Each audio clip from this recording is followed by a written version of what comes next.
Good morning. Welcome to Taco Tuesday. We just talked about our favorite foods, so I just had to throw that in there. We are on lesson 3.6 in your notes, Arithmetic Sequences as Linear Functions, aka otherwise known as Arithmetic Sequences. We are to recognize that an arithmetic sequence is a sequence of a set of numbers in a specific order. If the difference between each term is constant, meaning it's the same, then it is called an arithmetic sequence. So the easiest thing I can tell you, the easiest way you can identify it is this. If you are adding or subtracting the same number to each term to get the next term, then we are talking about an arithmetic sequence. The terms of an arithmetic sequence, A1 is the first term with a common difference of D. Then the sequence would be A subscript 1, comma, the next term would be A subscript 1 plus D, comma, the next term would be A subscript 1 plus 2D. So let's go ahead and make sure we understand our definitions of an arithmetic sequence. Okay. Remember, it has a common difference. It's going to increase or decrease at a constant rate or value, which is called D, the common difference. And then we talked about the terms, and we're going to look at the nth term. The formula to find the nth term, and I will not provide this on the test, the formula to provide the nth term is A subscript n equals A subscript 1 plus the quantity n minus 1 times D. And that's all going to make sense in a few minutes, because in a few minutes I'm going to walk you through this one step at a time. So here we go. Let's look at example number 1. Determine whether the sequence is an arithmetic sequence and justify your answer. 1, 3, 5, 7, 9, 11, ... So the first thing I want you to do is to ask yourself, what are we doing to 1 to get 3? What are we doing to 3 to get 5? What are we doing to 5 to get 7? And you all know, what are we doing, guys? Adding 2. So we can say that the common difference here is 2. The common difference is 2. We are adding 2. So yes, this is an arithmetic sequence. So your answer could look something like this.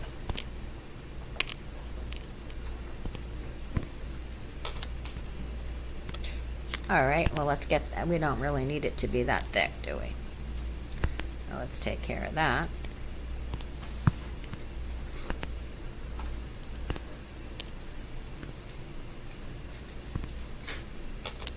Yes, and the common difference is 2. Is everybody with me so far? Okay. Somebody's phone. Please make sure your phones are turned off, that they are in your backpack, not on you, not in your pocket, not in your skirt. Thank you so much. Since the difference between the terms 1, 3, 5, 7, 9, and 11 is constant, yes, this is an arithmetic sequence. Okay. Well, let's just look at this, because I want to take a minute and have you understand when we talk in a few minutes about finding the nth term. A subscript n is the nth term. A subscript 1 is the first term in the sequence. N is the term's position, or the number of the term you're trying to find.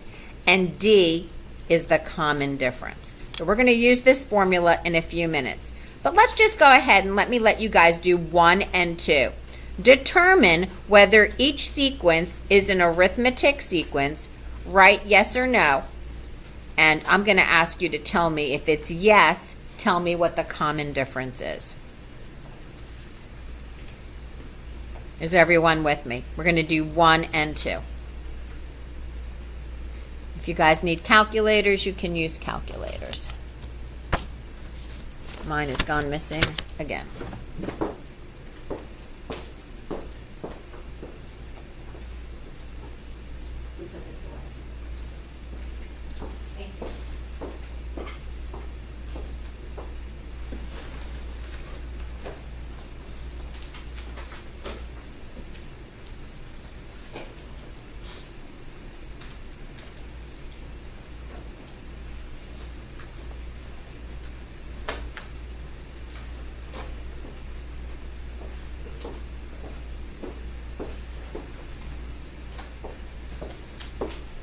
Alrighty, what did we get for number one? Who'd like number one? Raise your hand. Thank you. Is it an arithmetic sequence? Yes. What are we doing to each number to get the next? Adding 4. Plus 4. Good. Number two, is it an arithmetic sequence? Yes or no? What are we doing to each one? Subtracting 4. Yes. Minus 4. Let's do one more. How about this one? Number 3, 1, 3, 9, 27, 81. Is it an arithmetic sequence? Yes. No, it's not. What are we doing to each term? We're multiplying by 3. This is not an arithmetic sequence. We talk about these sequences later in the year. This sequence has a special name. It's called a geometric sequence. You're not responsible for that right now. All you need to know is it's not an arithmetic sequence. Anybody have a question up to this point? Okay. The next thing I want you to do is let's find the next 3 terms of each arithmetic sequence. So let's do number 4 together. We have 9, 13, 17, 21, 25. If you know what we're doing to each term, raise your hand. What are we doing to each term? John? We're adding 4. Good. So what would come after 25, class? 29. And then? 37. Good job. All right, so I'll let you guys do. Why don't you guys do number 6? 29, 35, 41, 47.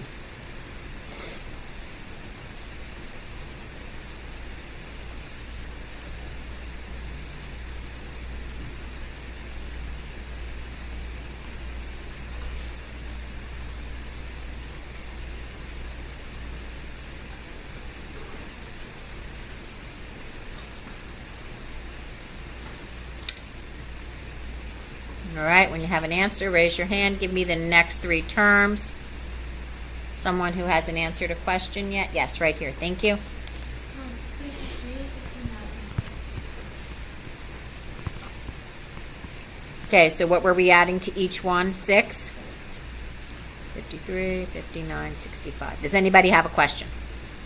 All right, moving on and having fun. Example 2, write an equation for the nth term of this sequence, 12, 15, 18, and 21. Okay, to write an equation for the nth term. So I want to work this problem for you because I want you to see it step by step. So let me just grab my notes and let me help you out.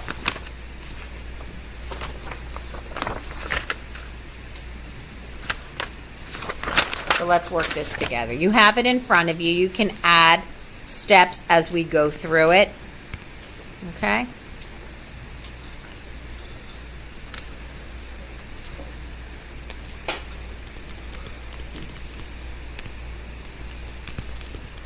So we're going to write an equation for the nth term. So the first thing we need to know is the formula is a subscript n.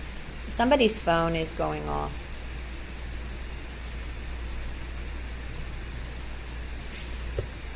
Excuse me. It's yours. Yep. So turn it off and put it on my desk, please.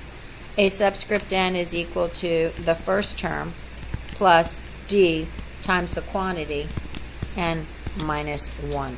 And let's tell you what the sequence is that they gave us. 12, 15, 18, 21, ... Okay, So let's identify a few things here. Let's identify a few things. First of all, let's identify the first term. What's the first term in the sequence, guys?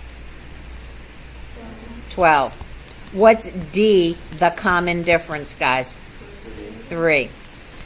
N, this is the part students don't like because they said write an equation for the nth term. So A subscript N will stay A subscript N, and the N here will also stay as an N. We can only put in what we have. So the nth term is equal to the first term, which is 12, plus D, my common difference, which is 3, times the quantity, N minus 1.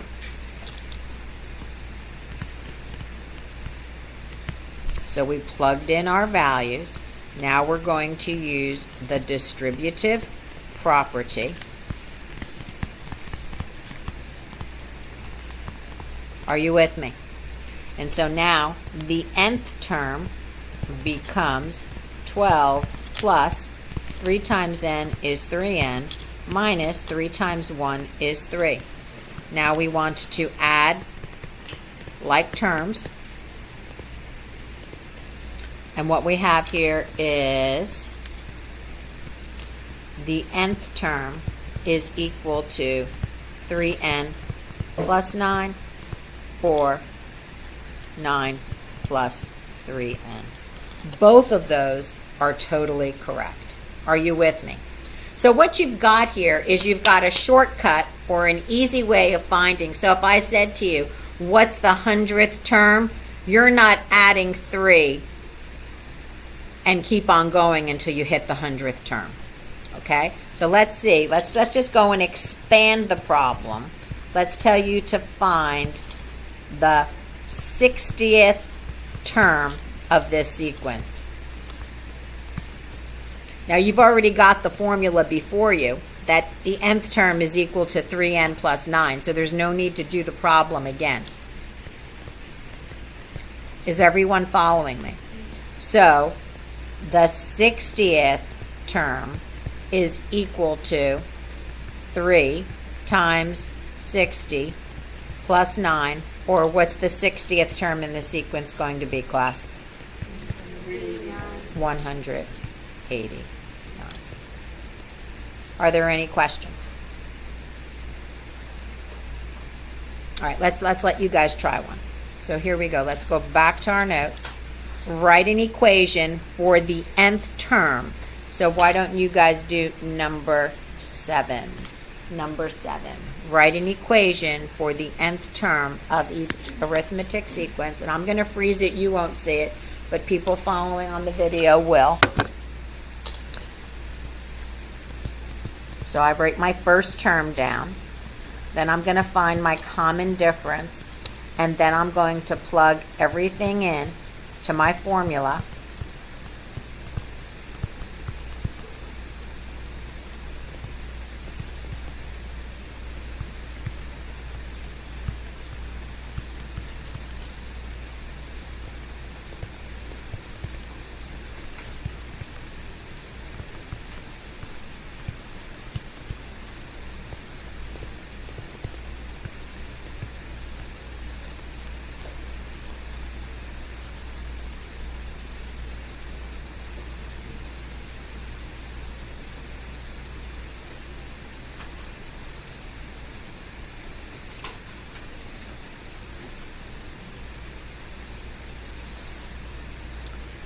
Okay, how about if we correct this, Mrs. Urso?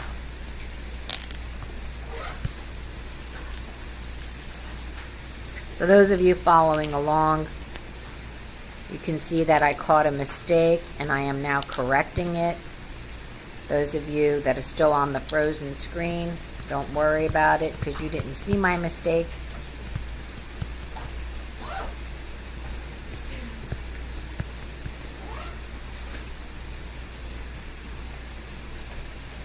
Okay, when you have an answer, check with a friend, and then we'll look at it to make sure everyone understands.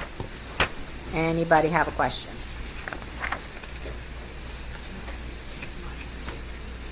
Do we have an answer? What did you get? Yes? 2n minus 1. That's what I got also. How many people got 2n minus 1 or negative 1 plus 2n? Good job. Okay. We have one more part of our lesson, so let's go ahead and look at the second page. Arithmetic sequences and functions. An arithmetic sequence is a linear function in which n is the independent variable, a subscript n is the dependent variable, and the common difference d is the slope. So let's go ahead and highlight this one more time. It's a linear function. The formula can be rewritten as the function a subscript n equals a subscript 1 plus n minus 1 times d, or d times the quantity n minus 1. So let's look at some practical applications that we might use when we are to do a problem like this. There are 20 seats in the first row of the balcony of an auditorium. There are 22 seats in the second row and 24 seats in the third row. Write a function to represent this sequence. Okay, well, the sequence is 20. Here we go again. Forgot to change the pen, so let's take care of that.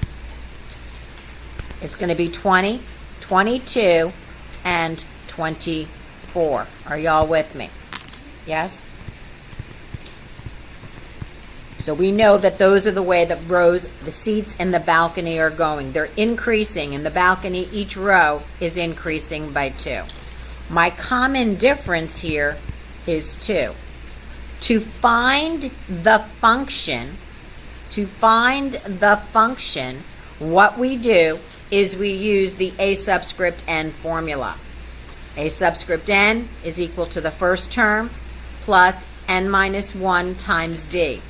So the first row had 20 seats plus n minus 1 times the common difference 2. You guys would rather say it as 2 times n minus 1. Either way is totally correct. And you get 20 plus 2n minus 2, or your function. A function is just another name, guys, remember, for the equation. The equation is a subscript n equals 18 plus 2n. Okay? So watch. Listen carefully now. Now they want us to take that equation and they want us to graph it. And this is the only part that sometimes students have a hard time with. The 1, 2, 3, 4 is the row number in the balcony.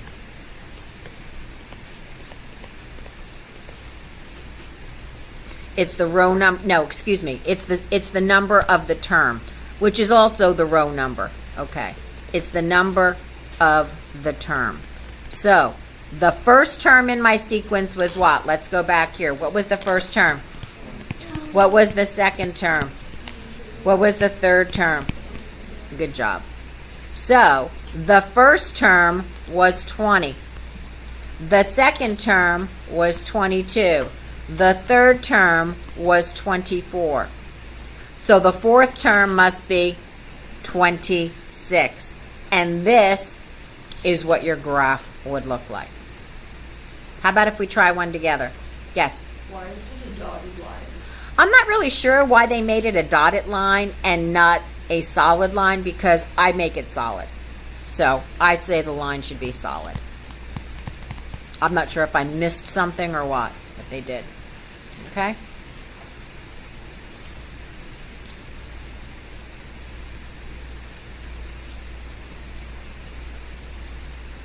Okay, let's try number 1 together, and then we'll come back and check on it. Okay? Thank you for tuning in today. Have a blessed day.